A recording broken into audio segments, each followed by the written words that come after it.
بسم اللہ الرحمن الرحیم۔ عبداللہ بن مسعود رضی اللہ عنہ نے بیان کیا کہ اللہ تعالیٰ نے گودوانے والیوں اور گودنے والیوں پر لعنت بھیجی ہے، چہرے کے بال اکھاڑنے والیوں اور حسن کے لیے آگے کے دانتوں میں کشادگی کرنے والیوں پر لعنت بھیجی ہے کہ یہ اللہ کی پیدا کی ہوئی صورت میں تبدیلی کرتی ہیں۔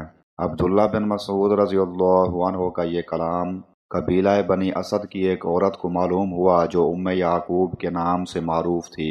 وہ آئی اور کہا کہ مجھے معلوم ہوا ہے کہ آپ نے اس طرح کی عورتوں پر لعنت بھیجی ہے۔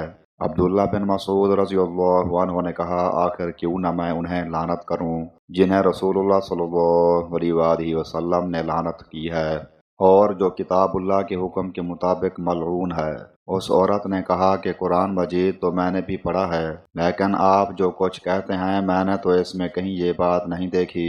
انہوں نے کہا کہ اگر تم نے بغور پڑھا ہوتا تو تمہیں ضرور مل جاتا۔ کیا تم نے یہ آیت نہیں پڑھی؟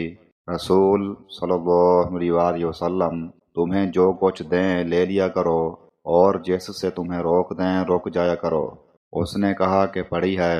عبداللہ بن مسعود رضی اللہ عنہ نے کہا کہ پھر حضرت صلی اللہ علیہ وآلہ وسلم نے ان چیزوں سے روکا ہے۔ اس پر اس عورت نے کہا کہ میرا خیال ہے کہ آپ کی بیوی بھی ایسا کرتی ہیں۔ انہوں نے کہا کہ اچھا جاؤ اور دیکھ لو۔ وہ عورت گئی اور اس نے دیکھا، لیکن اس طرح کی ان کے یہاں کوئی معیوب چیز انہیں نہیں ملی۔ پھر عبداللہ بن مسعود رضی اللہ عنہ نے کہا، اگر میری بیوی اسی طرح کرتی تو بھلا وہ میرے ساتھ رہ سکتی تھی؟ ہرگز نہیں۔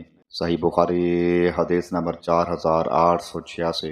حضرت ابو ہریرہ رضی اللہ عنہ نے بیان کیا کہ جبرائیل علیہ السلام رسول اللہ صلی اللہ علیہ وآلہ وسلم کے ساتھ ہر سال ایک مرتبہ قرآن مجید کا دورہ کیا کرتے تھے، لیکن جس سال حضرت صلی اللہ علیہ وآلہ وسلم کی وفات ہوئی اس میں انہوں نے حضرت صلی اللہ علیہ وآلہ وسلم کے ساتھ 2 مرتبہ دورہ کیا۔ حضرت صلی اللہ علیہ وآلہ وسلم ہر سال 10 دن کا اعتکاف کیا کرتے تھے، لیکن جس سال آپ کی وفات ہوئی اس سال آپ صلی اللہ علیہ وآلہ وسلم نے 20 دن کا اعتکاف کیا۔ صحیح بخاری حدیث نمبر 4998۔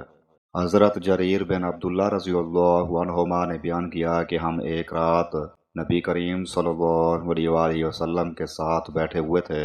14ویں رات تھی۔ حضرت صلی اللہ علیہ وآلہ وسلم نے چاند کی طرف دیکھا اور پھر فرمایا کہ یقیناً تم اپنے رب کو اسی طرح دیکھو گے جس طرح اس چاند کو دیکھ رہے ہو۔ اس کی رؤیت میں تم دھکم پیل نہیں کرو گے بلکہ بڑے اطمینان سے ایک دوسرے کو دھکا دیے بغیر دیکھو گے۔ اس لیے اگر تمہارے لیے ممکن ہو تو سورج نکلنے اور ڈوبنے سے پہلے نماز نہ چھوڑو۔ پھر آپ نے آیت اور اپنے رب کی حمد و تسبیح کرتے رہیے آفتاب نکلنے سے پہلے اور چھپنے سے پہلے کی تلاوت کی۔ صحیح بخاری حدیث نمبر 4851۔